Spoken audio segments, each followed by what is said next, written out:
মানুষের ব্যক্তিগত, সামাজিক, রাষ্ট্রীয় সমস্ত কিছুর ক্ষেত্রে এই একটি বাক্যই মানুষকে তার সফলতার চূড়ান্ত লক্ষ্যে পৌঁছাইতে পারে। আমরা নিজেরাই জানি না আমাদের সফলতা আসলে কোথায়।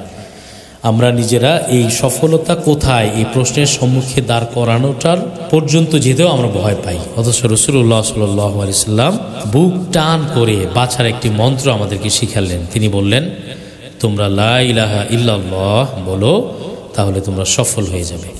লা ইলাহা ইল্লাল্লাহ এটা ছোট্ট একটি বাক্য হলেও এটার মর্মার্থ অনেক বেশি, এবং এই বাক্যটি মানুষের কর্ণকুহরে জায়গা করে দেওয়ার জন্যই রাসূলুল্লাহ সাল্লাল্লাহু আলাইহি সাল্লাম এর দুনিয়াতে আগমন। রাসূলুল্লাহ সাল্লাল্লাহু আলাইহি সাল্লাম এই বাক্য একবার যে বলবে তাকে মুমিন বলেছেন। তবে বলতে হবে অন্তরে বিশ্বাস নিয়ে। কারো মুখে কালিমা আছে কিন্তু অন্তরে বিশ্বাস নেই, সে মুমিন হতে পারবে না, সে মুনাফিক। কারো অন্তরে কালিমা বা আল্লাহর বিশ্বাস আছে কিন্তু মুখে নেই, শুধুই ঈমানদার। পরিপূর্ণ মুসলমান হওয়ার জন্য আল্লাহকে বিশ্বাস, ফেরেশতাগণ, নবী রাসূলগণ, তাকদীর ইত্যাদিতে বিশ্বাস রাখতে হয়। আর ঈমানকে মজবুত হিসেবে দাঁড় করাতে হলে শুধুমাত্র বিশ্বাসের উপর অটল থাকলেই হবে না, সেই বিশ্বাসের গভীরতা থাকতে হবে।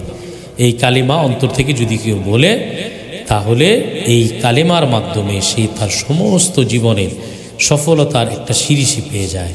কারণ যখনই সে বলল লা ইলাহা ইল্লাল্লাহ, মানে দুনিয়ার সমস্ত তাগুতকে লাথি মেরে সমস্ত কাজের একমাত্র বিধানদাতা, একমাত্র কর্নেওয়ালা, একমাত্র রহমকারী, একমাত্র সফলতার মূল কারিগর, সে তার রবকে স্বীকার করে নিল।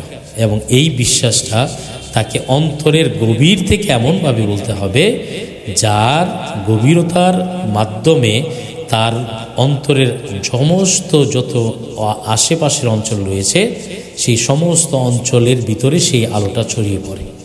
তো এই লা ইলাহা ইল্লাল্লাহ, আল্লাহ রাসূল সাল্লাল্লাহু আলাইহি সাল্লাম আমাদেরকে এই কথার মাধ্যমে এমন একটা সিঁড়ির সন্ধান দিয়েছেন, যেই সিঁড়ির মাধ্যমে আমরা যেখান থেকে এসেছি, অর্থাৎ জান্নাত থেকে আমরা এসেছি, আবার এই সিঁড়ির মাধ্যমে ইনশাআল্লাহ আমরা জান্নাতে আবারও পৌঁছাতে পারব। তো আমাদের সকলকে আল্লাহ তাআলা এই কালিমার মাধ্যমে দুনিয়া এবং আখিরাতের সর্বাঙ্গীন কল্যাণ দান করুক। আমিন।